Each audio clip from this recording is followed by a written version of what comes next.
বিসমিল্লাহির রহমানির রাহিম। ইয়া আল্লাহু ইয়া রহমানু ইয়া রাহিম ইয়া রহমাতাল্লিল আলামিন। আল্লাহ রাব্বুল আলামিন পবিত্র কোরআনুল কারিমে বলেন, নিশ্চয়ই আল্লাহর অনুগ্রহ তার মুহসিন বান্দাদের নিকটবর্তী। হাদিসে পাকে রাসূল সাল্লাল্লাহু আলাইহি ওয়াসাল্লাম ইরশাদ করেছেন, নিশ্চয়ই আল্লাহ ইসলাম ধর্মের সংস্কারের জন্য প্রত্যেক শতাব্দীতে একজন সংস্কারক তথা মুজাদ্দিদ প্রেরণ করবেন। আমাদের আজকের আলোচনা তেমনি একজন মহান মুজাদ্দিদ প্রসঙ্গে। সম্মানিত দর্শক শ্রোতা, একথা শাশ্বত সত্য হিসেবে প্রতীয়মান ও অনস্বীকার্য যে আখেরি নবী ও রাসূল হযরত মুহাম্মদ সাল্লাল্লাহু আলাইহি ওয়াসাল্লাম কর্তৃক আনিত পরিপূর্ণ জীবন বিধান দ্বীন ইসলামের দাওয়াত বিশ্বময় প্রচার প্রসার ঘটেছে আল্লাহর মাহবুব আউলিয়া কেরামগণের মাধ্যমে। সেই ধারাবাহিকতায় পাক ভারত উপমহাদেশ অসংখ্য আউলিয়া কেরামগণের পদচারণায় ধন্য হয়েছে। বাংলা ভারতের তেমনি একজন মহান বুজুর্গ আউলিয়া হযরত মাওলানা শাহ সফি খাজা শাহ মোহাম্মদ ইউনুস আলী রহমাতুল্লাহ আলাই, যার অক্লান্ত সাধনা ও নিরলস প্রচেষ্টায় দ্বীন ইসলামের আলো বাংলা ভারতের লক্ষ কোটি মানুষের হৃদয় আলোকিত করেছে। শতবর্ষ পর আজও যমুনা নদীর অববাহিকার নিভৃত পুণ্যভূমি সিরাজগঞ্জের এনায়েতপুর শরীফ হতে সেই আলো বিকিরণ হয়ে মানুষকে রাসূল সাল্লাল্লাহু আলাইহি ওয়াসাল্লামের সত্য তরিকার মাধ্যমে সঠিক পথের দিশা দেখাচ্ছে। সম্রাট আকবরের প্রবর্তিত দ্বীন-এ ইলাহি রদ করে দ্বীন ইসলামকে পুনঃপ্রতিষ্ঠাকারী হাদিসে পাকের আলোকে সহস্রাব্দের মুজাদ্দিদ খ্যাত হযরত মুজাদ্দিদ আল ফেসানি রহমাতুল্লাহ আলাইহির উত্তরসূরিদের মধ্যে যে কয়জন ক্ষমতাধর আউলিয়ার নাম ইতিহাসে অম্লান হয়ে আছে, ঊনবিংশ শতকের সুফি তাপসকুল শিরোমণি খাজা শাহ মোহাম্মদ ইউনুস আলী এনায়েতপুরী রহমাতুল্লাহ আলাইহি তাদের অন্যতম। গঙ্গা পূর্ব পারের বাংলাদেশ ও আসামে বর্তমানকালে নকশেবন্দিয়া মুজাদ্দিদিয়া তরিকার যে বিপুল প্রচার ও প্রসার দেখা যায়, তা এই আউলিয়া প্রবরের অক্লান্ত প্রচেষ্টারই ফসল। উপমহাদেশের প্রখ্যাত বুজুর্গ ও নন্দিত সুফি দার্শনিক হযরত মাওলানা শাহ সফি খাজা শাহ মোহাম্মদ ইউনুস আলী এনায়েতপুরী রহমাতুল্লাহ আলাইহি আরবি 1303 হিজরি সনের 11 জিলহজ, বাংলা 1293 সালের 21 কার্তিক মোতাবেক ইংরেজি 1886 সাল রোজ শনিবার শুভে সাদিকের সময় তদানীন্তন বৃহত্তর পাবনা জেলার সিরাজগঞ্জ মহকুমার এনায়েতপুর গ্রামে পুণ্যবতী তাহমিনা বেগম রহমাতুল্লাহ আলাইহার কোল আলোকিত করে তার নানাজান হযরত হাজী শহরুল্লাহ রহমাতুল্লাহ আলাইহির গৃহে শুভাগমন করেন। তার পিতা মাওলানা আব্দুল করিম ছিলেন একজন খ্যাতিমান শিক্ষক ও বিশিষ্ট আলেম, যিনি হুগলি মুহসিনিয়া মাদ্রাসা হতে সর্বোচ্চ নেশাব পাশ করে কিছুদিন অধ্যাপনার কাজে নিয়োজিত ছিলেন। দেশে ফিরে আব্দুল করিম পৈতৃক মাদ্রাসার সংস্কার করেন এবং সরকার হতে মজুরি প্রাপ্ত হন। পিতামাতা উভয় দিক থেকেই খাজা শাহ ইউনুস আলী রহমাতুল্লাহ আলাইহি ছিলেন অভিজাত রক্তধারার অধিকারী। বর্তমান যমুনা নদী, যা পূর্বকালে জনাই নামে ব্রহ্মপুত্রের একটি ক্ষীণ শাখা নদী হিসেবে প্রবাহিত ছিল। ব্রহ্মপুত্রের মূল স্রোতধারা তখন মধুপুরগড়ের পূর্ব দিক দিয়ে প্রবাহিত হতো। সেই জনাই নদীর তীরবর্তী যোগাযোগ বিচ্ছিন্ন এক অজপাড়া এনায়েতপুর গ্রাম, যে গ্রামের নামকরণ করে গোড়াপত্তন করেছিলেন বাংলা ভারতের অবিসংবাদিত ইসলাম প্রচারক খাজা শাহ মোহাম্মদ ইউনুস আলী এনায়েতপুরী রহমাতুল্লাহ আলাইহির ষষ্ঠ পূর্বপুরুষ শাহ জমির, যার পিতা শায়ক শাহ ইসমাইল ধর্ম প্রচারের উদ্দেশ্যে মোঘল আমলে ভারতবর্ষে আগমন করেন। তিনি কাদেরিয়া তরিকার একজন কামেল অলি ছিলেন। তিনি দিল্লি হয়ে তৎকালীন মকসুদাবাদ, বর্তমানে মুর্শিদাবাদ এসে খানকা প্রতিষ্ঠা করেন। ইংরেজদের সাথে নবাবদের বিরোধের এক পর্যায়ে তেনারা মুর্শিদাবাদ ছেড়ে নদীপথে গঙ্গা পূর্ব পারের প্রত্যন্ত অঞ্চলে বসতি করেন। মোঘল আমলে তারা মীর বলে পরিচিত ছিলেন। কালক্রমে ব্রহ্মপুত্র নদীর গতিপথ পরিবর্তন এবং যমুনা নদীর উৎপত্তি হলে এলাকাটি মোমেনশাহী হতে বিচ্ছিন্ন হয়ে পড়ে এবং 1855 সনে এই অঞ্চলকে পাবনা জেলার অন্তর্ভুক্ত করা হয়। খাজা শাহ ইউনুস আলী রহমাতুল্লাহ আলাইহির পূর্বপুরুষগণ এনায়েতপুরের যে স্থানে এসে বসতি করেছিলেন তা ইমামবাগ নামে খ্যাত ছিল।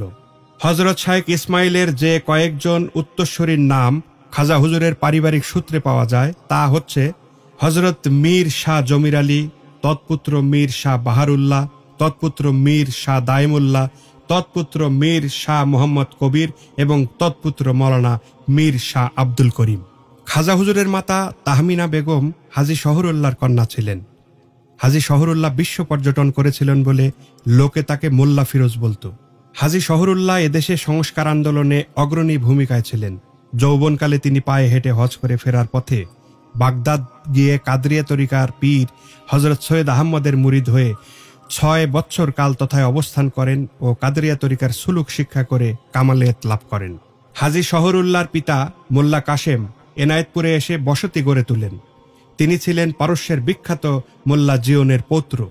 তারা ইসলামের প্রথম খলিফা হজরত আবু বকর সিদ্দিক রাদিয়াল্লাহু তাআলা আনহু এর বংশধর। হাজী শহরুল্লাহর পিতা মোল্লা আল রুম এবং মাতা হাজী বিবি। হাজী বিবি ছিলেন একজন আরবীয় মহিলা। আরব দেশের লোক বিধায় সবাই তাকে হাজী বিবি বলে ডাকতেন। হাজী বিবি ও পরে খাজা হুজুরের নানি জয়নব বেগম এবং মাতা তাহমিনা বেগম পর্যায়ক্রমে এই মাদ্রাসার অধ্যক্ষা ছিলেন। এনায়েতপুর এবং আশেপাশের নারীদের মধ্যে যে ইসলামী শিক্ষার প্রচলন দেখা যায় তা এই মহিলাত্রয়ের প্রচেষ্টার ফসল। খাজা শাহ ইউনুস আলী রহমাতুল্লাহ আলাইহি শিশুকালেই পিতৃহারা হয়ে মাতার নিকটেই বাল্য শিক্ষা লাভ করেন। তার মাতা তাহমিনা বেগম কোরআনে হাফেজা এবং আরবি ও ফার্সি ভাষায় উচ্চ জ্ঞানের অধিকারিণী ছিলেন। খাজা হুজুর মায়ের তত্ত্বাবধানে অল্প বয়সেই কোরআন খতম করেন এবং আরবি ও ফার্সি ভাষা লিখতে, পড়তে ও বলতে শিখেন। বাল্যকালে খাজা হুজুর সিয়াসিত্তার হাদিস ও তাফসিরে পাণ্ডিত্য অর্জন করেন। মাওলানা রুমি, ইমাম গাজ্জালি, শেখ সাদি, শেখ ফরিদ এবং হাফিজের তিনি উৎসাহী পাঠক ছিলেন। তার পিতার 12,000 শব্দ সম্বলিত একখানি আরবি ফার্সি লোগাত তার মুখস্থ ছিল। তিনি নিজেও কিছু কিছু ফার্সি গজলের বঙ্গানুবাদ করেছিলেন। দেওয়ানে ওয়েসির বহু শ্লোকের তিনি কাব্যানুবাদ করেন। নিজ তত্ত্বাবধানে তিনি শরীয়তের আলো এবং গঞ্জে আসরার নামক 2খানি গ্রন্থ রচনা করিয়াছিলেন। গ্রন্থ 2টির ভাষাগত রূপ দিয়েছিলেন তার প্রিয় শিষ্য মাওলানা মকিমউদ্দিন রহমাতুল্লাহ আলাইহি। আধুনিক শিক্ষার প্রতি খাজা হুজুরের এতটাই আকর্ষণ ছিল যে সেই সময় তিনি গ্রামে একটি মাধ্যমিক ইংরেজি বিদ্যালয় স্থাপন করেছিলেন। ইলমে দিন ও তাসাউফের জ্ঞান হাসিলের জন্য খাজা শাহ ইউনুস আলী রহমাতুল্লাহ আলাইহি নবী বংশের উজ্জ্বল নক্ষত্র খাতুনে জান্নাত হযরত ফাতেমাতুজ জোহরা রাদিয়াল্লাহু তাআলা আনহার বাগিচার প্রস্ফুটিত শুভ্র গোলাপ হযরত শাহ সুফি সৈয়দ ওয়াজেদ আলী রহমাতুল্লাহ আলাইহির হাতে বায়াত গ্রহণ করেন, যিনি রাসূলে নোমা শাহ সুফি সৈয়দ ফাতে আলী ওয়াইসি রহমাতুল্লাহ আলাইহির অন্যতম খলিফা। খাজা হুজুর আপন মুর্শিদ সৈয়দ ওয়াজেদ আলী রহমাতুল্লাহ আলাইহির তত্ত্বাবধানে কলকাতার হুগলি দারুল উলুম মাদ্রাসা হতে টাইটেল পাশ করেন। সুদীর্ঘ 1 যুগেরও বেশি সময় খাজা হুজুর আপন পীরের সাহচর্যে থেকে শরীয়ত, তরিকত, হাকিকত, মারিফতের যাবতীয় জ্ঞানে পূর্ণত্ব এবং খাস খেলাফত লাভ করেন। খাজা হুজুর আপন পীরের এতটাই আনুগত্য অর্জন করেন যে পীরানে তরিকত হতে প্রাপ্ত ফকিরি জামা ও পাগড়িটি সৈয়দ সাহেব হুজুর তাকেই দান করেছিলেন। খেলাফত প্রদান করে সৈয়দ সাহেব হুজুর তাকে গঙ্গার পূর্ব পারে দিন প্রচারের নির্দেশ দিলে 1320 সালে তিনি দাওয়াতি কাজ শুরু করেন। খাজা শাহ ইউনুস আলী রহমাতুল্লাহ আলাইহি হুজুরের দরবারে যে শিক্ষা ব্যবস্থা প্রচলন ছিল তা অনেকটাই সাহাবী ও তাবেঈনগণের যুগীয়। শিক্ষাদাতা আলেমগণ খণ্ড খণ্ড দল নিয়ে গাছের নিচে অথবা মসজিদের বারান্দায় বসে শরীয়ত তরিকতের যাবতীয় বিষয় মুখে মুখে শিক্ষা দিতেন। এভাবেই মাসলা মাসাইল, দোয়া দুরুদ, হাদিস, কোরআন শেখানো হতো। শিক্ষা দেওয়া হতো মোরাকাবা, মুশাহাদা এবং জিকিরের নিয়ম। খাজা শাহ ইউনুস আলী রহমাতুল্লাহ আলাইহি কর্তৃক প্রচারিত নকশেবন্দিয়া মুজাদ্দিদিয়া তরিকার এই ধারা হযরত রাসূল পাক সাল্লাল্লাহু আলাইহি ওয়াসাল্লাম হতে জারি হয়ে 34তম প্রতিনিধি হিসেবে খাজা শাহ ইউনুস আলী রহমাতুল্লাহ আলাইহি পর্যন্ত পৌঁছেছে। শরীয়তের পরিপূর্ণ অনুসরণ, আমল, তরিকতের ওজিফা, রিয়াজত, সাধনা, মোরাকাবা, মুশাহাদার মাধ্যমে বান্দাকে আল্লাহর সান্নিধ্যে পৌঁছানো এবং দুনিয়া ও আখিরাত কল্যাণময় করা, দেশ ও মানবতার সেবায় নিয়োজিত থাকার শিক্ষাদান তিনি আজীবন চালিয়ে গেছেন। খাজা হুজুরের পোশাক পরিচ্ছদ ছিল অতি সাধারণ। অনেক সময় তিনি তালি দেওয়া ছিন্ন বস্ত্র পরিধান করতেন। এমনকি ঈদের দিনেও তিনি অতি সাধারণ পোশাক পরিধান করতেন। অল্প আহার, কম কথা ও সামান্য নিদ্রা খাজা হুজুরের চিরদিনের অবশ্য পালনীয় কর্ম ছিল। ধ্যান, মুরাকাবা, মুশাহেদা এবং ওজিফায় মগ্ন থাকতেই তিনি বেশি পছন্দ করতেন। খাজা হুজুর অধিক আহার এবং অধিক ঘুম অপছন্দ করতেন। তিনি বলতেন, অধিক আহারে নফসে পশুশক্তি প্রবল হয় এবং আত্মা হীনবল হয়ে পড়ে। আর ঘুমকে তিনি মৃত্যুতুল্য মনে করতেন। যারা বিনিদ্র রজনী ইবাদত করতেন তাদের তিনি খুব স্নেহ করতেন। খাজা হুজুরের দানের হাত ছিল অবারিত। প্রতিবেশী এবং গ্রামবাসীদের অভাব অভিযোগের খোঁজ খবর তিনি সবসময় রাখতেন এবং তার সমাধান দিতেন। এ বিষয়ে তিনি শত্রু মিত্র প্রভেদ করতেন না। খাজা হুজুর 50-এর দুর্ভিক্ষের পূর্বে কয়েক গোলা ভর্তি চাউল কিনেছিলেন। এ কাজে তিনি মুরিদদের নিকট থেকে কর্জে হাসানা নিয়েছিলেন এবং পরিবারের সকলে যার যা কিছু ছিল তা বিক্রি করে তাকে টাকা দিয়েছিলেন। দুর্ভিক্ষের সময় তিনি সার্বজনীন লঙ্গরখানা চালু করেছিলেন। খাজা শাহ ইউনুস আলী রহমাতুল্লাহ আলাইহির প্রচার এবং সংস্কারকে কেন্দ্র করে ইসলামী জগতে নবজাগরণের সূচনা হয়েছিল। তাকে কেন্দ্র করে ধর্মজগতে মুজাদ্দেদিয়া তরিকার ব্যাপক প্রসার ঘটে। বাংলা ভারতের প্রায় 1250 জন বিশিষ্ট মুরিদ খাজা শাহ ইউনুস আলী রহমাতুল্লাহ আলাইহির এজাজত প্রাপ্ত হন, যাদের মাধ্যমে দেশ বিদেশের নানা প্রান্তে প্রতিষ্ঠিত সুবৃহৎ দরবার খানকাগুলো দিনের খেদমত করে যাচ্ছে। তন্মধ্যে খাজা শাহ ইউনুস আলী রহমাতুল্লাহ আলাইহির দ্বিতীয় সাহেবজাদা ময়মনসিংহের হজরত মাওলানা খাজা মুহাম্মদ সাইফুদ্দিন শম্ভুগঞ্জি পীর সাহেব, ফরিদপুরের মাওলানা হাসমতুল্লাহ আটরশি পীর সাহেব, মাওলানা সুলতান আহমেদ চন্দ্রপাড়ার পীর সাহেব, মাওলানা মকিমউদ্দিন টাঙ্গাইলের প্যারাডাইস পাড়ার পীর সাহেব, কুমিল্লার ইসলামাবাদ, মাতুয়াইল, জামালপুরের সাধুপাড়া মুসলিমনগর, যশোরের ঘুনি দরবার, ভারতের আসামের দলগাঁও, দরং, খগজানি পাক দরবার শরীফ, যা গনি খলিফার দরবার নামে খ্যাত অন্যতম। বাংলা আসামের নানা প্রান্তে প্রতিষ্ঠিত হয়েছে এই মহান আকাবিরে আউলিয়ার খলিফাদের দরবার খানকা। প্রচারিত হচ্ছে ইসলামের শাশ্বত সত্য, অমীয় দর্শন ও নকশবন্দিয়া মুজাদ্দেদিয়া তরিকার দাওয়াত। এই সিলসিলা সম্পূর্ণ শরীয়তের পাবন্দের মাধ্যমে আল্লাহ তার প্রিয় হাবিবের খুশি রেজামন্দি হাসিলের লক্ষ্যে তরিকতের ওজিফা মতে কঠোর রিয়াজত সাধনার উপর প্রতিষ্ঠিত। তরিকতের নামে ভণ্ডামিকে তিনি কখনো আশ্রয় প্রশ্রয় দিতেন না। এই সিলসিলার কেউ শরীয়তকে অমান্য বা অবমূল্যায়ন করলে বুঝতে হবে সে খাজা শাহ ইউনুস আলী রহমাতুল্লাহ আলাইহির অনুসারী নয়, বরং সে ভণ্ড, মিথ্যুক, ধোঁকাবাজ ও ধর্ম ব্যবসায়ী। খাজা হুজুর তদীয় বাণীতে ফরমান, যে শরীয়তের বিরুদ্ধে চলে সে আমার মুরিদ না। উপমহাদেশের বিশিষ্ট সুফি, বাংলা ভারতের অন্যতম আধ্যাত্মিক মহাপুরুষ, পীরে কামেল, মুর্শিদে মুকাম্মেল, জামানার মুজাদ্দিদ, রাহনুমায়ে তরিকত শরীয়ত, হাদিয়ে দ্বীন ও মিল্লাত, বাংলা আসামের সহস্রাধিক দরবার খানকার সদর দফতর, সুন্নিয়তের মার্কাজ, এনায়েতপুর পাক দরবার শরীফের পীর হযরত মাওলানা শাহ সুফি খাজা শাহ মুহাম্মদ ইউনুস আলী রহমাতুল্লাহ আলাইহি। ভারতীয় উপমহাদেশে ইসলাম প্রচার ও কুসংস্কারচ্ছন্ন সমাজ সংস্করণে কিংবদন্তিতুল্য আধ্যাত্মিক রাহবার তিনি, যার অবদান, অনুপ্রেরণা ও ত্যাগ অনস্বীকার্য। কলুষিত অন্তর পরিশুদ্ধ করে খাঁটি মানুষ তৈরি ছিল যার ব্রত। তার আধ্যাত্মিকতার প্রভাবে লক্ষ লক্ষ মানুষের মুর্দাদিল জিন্দা হয়েছে, মানুষ খুঁজে পেয়েছে সিরাতুল মুস্তাকিম। তার নেসবতের অনুসারীদের সিংহভাগ বাংলা ভারতের হলেও বিশ্বব্যাপী ছড়িয়ে ছিটিয়ে আছে কয়েক কোটি ভক্ত আশিক। সর্বমহলে তিনি খাজা বাবা এনায়েতপুরী নামে সমাদৃত। হযরত খাজা শাহ ইউনুস আলী এনায়েতপুরী রহমাতুল্লাহ আলাইহি ছিলেন 14 শতকের ইমাম। খাজা শাহ ইউনুস আলী রহমাতুল্লাহ আলাইহির মাকাম সম্পর্কে তার পীর হযরত সৈয়দ ওয়াজদ আলী মেহেদি বাগী রহমাতুল্লাহ আলাইহি বলেছিলেন, আল্লাহ তাআলা তাকে ইমামতির সনদ দিয়ে দুনিয়াতে পাঠিয়েছেন। ইউনুস তরিকতের গৌস। ইউনুসের দ্বারা হেদায়েতের নূর এতদূর প্রসারিত হবে যে সারা বিশ্বের লক্ষ লক্ষ লোক হেদায়েতের নূর লাভপূর্বক মুক্তি লাভ করবে। আল্লাহর মহান গাউস নানান প্রতিকূলতা ও ঘাত প্রতিঘাতের মধ্য দিয়ে আল্লাহর দ্বীন ও রাসূল সাল্লাল্লাহু আলাইহি সাল্লামের সত্য তরিকা প্রচার করে মানুষের অন্তরে হেদায়েতের নূর জ্বালিয়ে গেছেন।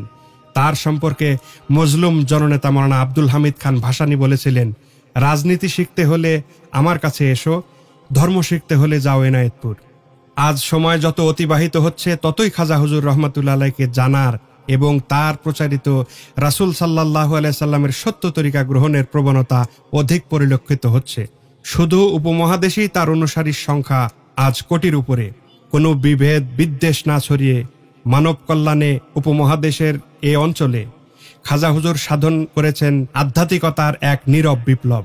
স্পষ্টতই খাজা শাহ ইউনুস আলী এনায়েতপুরী রহমাতুল্লাহ আলাইহি ছিলেন মজলুমের নির্বাক বন্ধু, ইসলামের নেপথ্য সেবক, মারিফতের ফুল ফোটানোর, আদর্শিক সুভাষ ছড়ানোর এক অতুলনীয় সত্তা। উল্লেখ্য যে হযরত খাজা শাহ এনায়েতপুরী রহমাতুল্লাহ আলাইহি তার পীর ও মুর্শিদ আল্লাহর রাসূল সাল্লাল্লাহু আলাইহি সাল্লামের বংশধর হযরত সৈয়দ ওয়াজদ আলী মেহেদি বাগী রহমাতুল্লাহ আলাইহির নির্দেশ ও মধ্যস্থতায় বাংলা 1322 সালে সর্বপ্রথম নিজ দরবারে পবিত্র ওরস শরীফ উদযাপন করেন। সেই থেকে অদ্যাবধি নিরবিচ্ছিন্নভাবে চলমান আছে এই পবিত্র ওরস শরীফ উদযাপন। আল্লাহর অশেষ রহমতে কোনো প্রতিকূলতা, যুদ্ধ বিগ্রহ বা দুর্যোগেও তা স্থগিত বা বন্ধ থাকেনি। আল্লাহ রাসূল সাল্লাল্লাহু আলাইহি সাল্লামের অপার্থিব নেয়ামত প্রাপ্তির সেই মহামিলনের পবিত্র উরুস শরীফের প্রবাহমান ধারা আজও এনায়েতপুর দরবার শরীফে চলমান আছে। আল্লাহ ও তার প্রিয় হাবিবের প্রতি মুহাব্বত, সৃষ্টির সেবা, মানবতা ও মহানুভবতার দর্শন এবং শান্তির বার্তা ছড়িয়ে বিশ্বময় খাজা এনায়েতপুরী নামে সমাদৃত এই মহান মুজাদ্দিদের কোটি কোটি ভক্ত অনুসারী রয়েছে। তার সহস্রাধিক খলিফাগণ দেশ বিদেশে দিন তথা সত্য তরিকার খেদমত আঞ্জাম দিয়ে গেছেন। ফলে বাংলা 1322 সাল মোতাবেক 1916 ঈসাই সালে এনায়েতপুর পাক দরবার শরীফে সীমিত পরিসরে শুরু হওয়া উরুস শরীফ কালক্রমে এক মহা জমায়েতে রূপ নিয়েছে। শতাব্দীর মহান মুজাদ্দেদ, অবিসংবাদিত ইসলাম প্রচারক, উপমহাদেশের নন্দিত বুজুর্গ সুফি হযরত খাজা শাহ এনায়েতপুরী নকশবন্দি মুজাদ্দেদি রহমতুল্লাহ আলাইহি সাহেব দ্বীন ও তরিকার খেদমতের পাশাপাশি মানবতা ও সৃষ্টির সেবার অনবদ্য নজির রেখে গেছেন। তাতে উদ্বুদ্ধ হয়ে তার ভক্ত অনুরাগীদের মাধ্যমে দেশ বিদেশে প্রতিষ্ঠিত হয়েছে অসংখ্য প্রতিষ্ঠান। Khwaja Yunus Ali medical college and hospital, Khwaja Yunus Ali বিশ্ববিদ্যালয়, Khwaja Yunus Ali nursing college, Khwaja Yunus Ali medical college dental unit, Khwaja Yunus Ali laboratory school and college, Khwaja Yunus Ali cancer centre অন্যতম প্রধান প্রতিষ্ঠান। এ মহান আকাবির আউলিয়া ভারতীয় উপমহাদেশের অবিসংবাদিত ইসলাম প্রচারক। 14 হিজরির শুরুতে যে মহান সাধক পুরুষ বাংলা আসামের লক্ষ লক্ষ উম্মতে মুহাম্মদীকে সত্যের আলো তথা সিরাতাল মুস্তাকিমের পথে এনেছিলেন, শতাব্দীর মুজাদ্দেদ হযরত মাওলানা শাহ সফি খাজা শাহ মোহাম্মদ ইউনুস আলী এনায়েতপুরী নকশবন্দি মুজাদ্দেদি রহমতুল্লাহ আলাই 1358 বাংলা সালের 18 ফাল্গুন 1371 হিজরি 5 জমাদিউসানি মোতাবেক 1952 ঈসাই সালে 63 বছর 6 মাস বয়ঃক্রমকালে ওফাতপ্রাপ্ত হন। উনার মাজার শরীফ বর্তমান সিরাজগঞ্জ জেলার এনায়েতপুর থানাধীন বিশ্বশান্তি মঞ্জিল এনায়েতপুর পাক দরবার শরীফে অবস্থিত। প্রতিদিন দেশ বিদেশের হাজারো ধর্মপ্রাণ মানুষ উনার মাজার শরীফ জিয়ারতে আসেন। বিশেষ করে প্রতি বছর উরুস পাকে দেশ বিদেশের লক্ষ লক্ষ মানুষের সমাগম ঘটে।